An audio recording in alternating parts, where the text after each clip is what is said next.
Ahí está. El civismo de la sociedad andorrana. Y el amigo esperándole. A las 6 de la tarde. Que no puedes ir a mear a tu puta casa.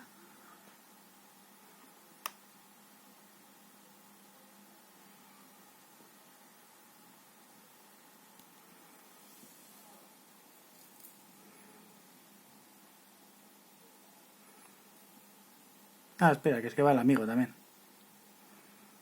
Muy bien.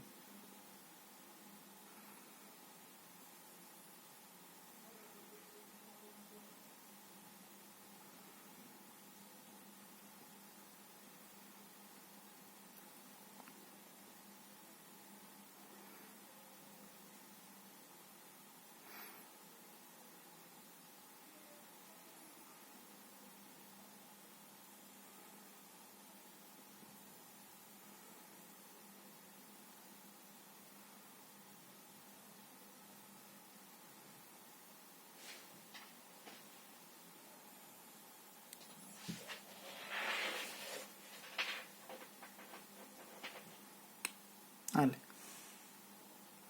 Tarde echada.